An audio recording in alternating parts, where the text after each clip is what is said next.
Този видеоматериал е създаден в рамките на проект "Следващите поколения" в община Поморие, по-отговорни при използването на ресурсите и въвлечени в трансформацията към кръгова икономика чрез образователни, осведомителни и промоционно-демонстрационни мерки, финансиран по програма "Опазване на околната среда и климатичните промени" на финансовия механизъм на Европейското икономическо пространство 2014-2021 година.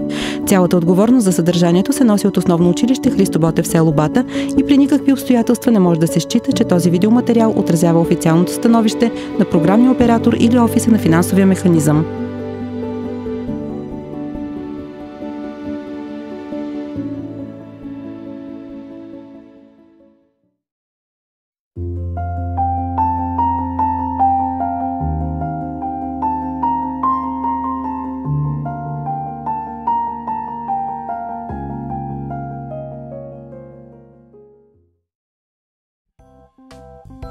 Учениците могат да участват в процеса на опазване на околната среда, като събират разделно отпадъците от метали и сплави и ги предават насочват ги към жълтите контейнери, където следва рециклиране, повторна обработка. Те могат да се обработват повторно безкрайно много пъти металите и техните сплави, с изключение на сплавите, в които има олово. Могат да се рециклират безкрайно много, като запазват своите качества, своите свойства, и те се използват след това в транспорта, новите изделия, в обзавеждането, в строителството и на други места. Проектът по кръгова икономика, в който работим, допринася да се формират базисни знания и умения у учениците от 7 до 14 годишна възраст, не само в нашето училище, но в всички училища на община Поморие. Предназначението е да промени начина на мислене на учениците, да им създаде една нова ценностна система, нови умения и навици за управление за ползотворно управление на отпадъците. Това има отражение в тяхното ежедневие, в домовете им. Специално за металите, те могат да събират от дома кенчета от напитки, капачки от буркани. Нашите ученици, които живеят на село, имат някаква основа за повторно използване на суровини. Рециклирането на металите има неоценима полза за екологията и икономиката. Рециклирането на металния скрап води до решаване на екологичен проблем, свързан с натрупването на метални отпадъци в сметища и депа, които отнемат стотици хектари полезна площ. Металите могат да се рециклират много на брой пъти, без това да нарушават техните качества. Стоманата е най-рециклираният материал на Земята. Други често рециклирани метали са алуминий, мед, сребро, злато и месинг. Десетки години и векове са необходими, за да се разпадне металът, изхвърлен в депо. Металите се разлагат изключително бавно, а в процеса на окисление някои елементи в състава на техните сплави образуват токсични соли. Отделят се метали като калай, олово, цинк, кадмий и други, които са способни да разрушат човешкото здраве, натрупват се в растенията и в организмите на селскостопанските животни, навлизат в подземните и надземни води. Казвам се Фикри Сабри и съм ученик от 5-ти клас. Металите се изхвърлят в жълтият контейнер. Ако става дума за големите електроуреди, трябва или да се свържем с общината, или да ги докарваме в пункт, който е определен за вторични суровини. Батериите не се изхвърлят в общият буклук. Те се изхвърлят в големите магазини, ако има определено място за тях, или в операторните зали. Акумулаторите трябва да ги докарваме в магазин, който продават, и те ще им дадат нов на по-малка цена. Събиране. Процесът на събиране на метал се различава от другите рециклируеми материали поради това, че има по-висока стойност при предаване.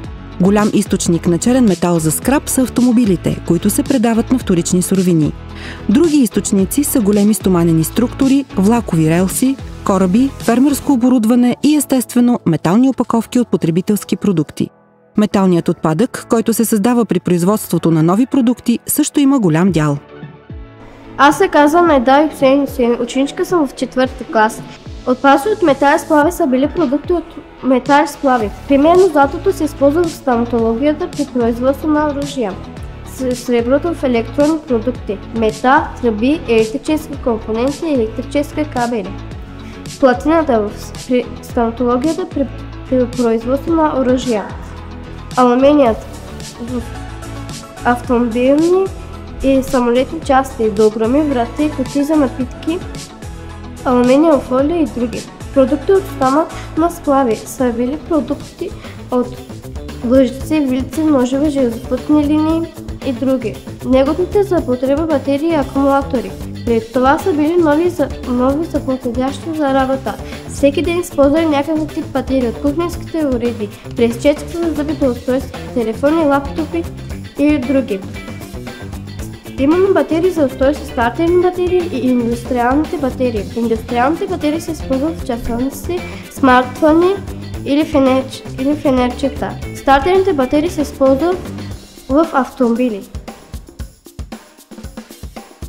Обработка. За да се позволи последваща обработка, металът се нарязва на малки парчета. Това се прави, защото ако металът е нарязан, за неговото топене се изразходва много по-малко енергия. Обикновено алуминият се нарязва на малки листове, а стоманата се трансформира в стоманени блокове. Топене. Скрап металът се топи в големи фурни. Всеки вид метал се слага в специална фурна, създадена за топене точно на този тип метал. Енергията нужна за топене на метала е много по-малко от енергията нужна за топене на суров материал. Според големината на фурната, градусите и количеството метал, топенето може да отнеме от няколко минути до час. Транспортиране на металните форми.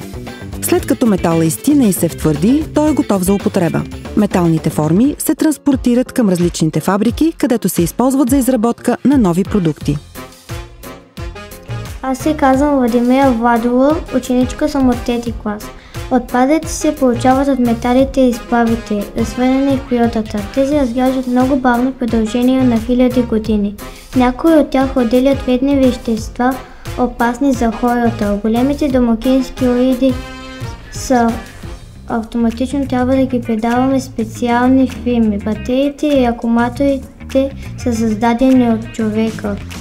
Те също са опасни за нас и за природата. Факти за рециклирането.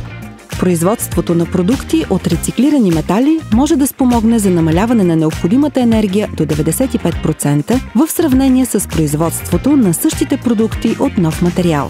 Добиването на 500 грама алуминий от боксит, което е горе-долу тежестта на 34 алуминиеви кутийки, изразходва 7,5 кВт-часа електричество.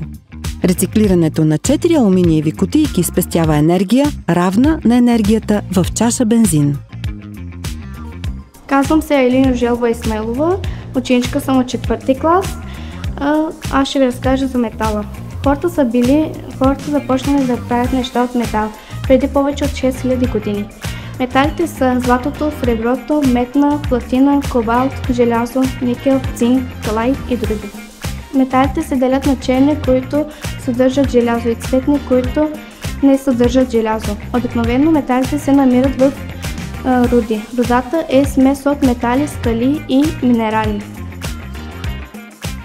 Стоманените консервени кутии могат да се рециклират в железопътни релси и автомобилни части, както и в нови консервени кутии. Първата държава, която е започнала преработката на отпадъците, е Англия преди 200 години. Всяка секунда в света се появяват 3,8 кг екологично безвреден боклук, остатъци от храна, яйчени черупки, обелки от картофи и други. Този видеоматериал е създаден в рамките на проект "Следващите поколения в община Поморие, по-отговорни при използването на ресурсите и въвлечени в трансформацията към кръгова икономика чрез образователни, осведомителни и промоционно-демонстрационни мерки", финансиран по програма "Опазване на околната среда и климатичните промени" на финансовия механизъм на Европейското икономическо пространство 2014-2021 година. Цялата отговорност за съдържанието се носи от Основно училище Христо Ботев, село Бата, и при никакви обстоятелства не може да се счита, че този видеоматериал отразява официалното становище на програмния оператор или офиса на финансовия механизъм.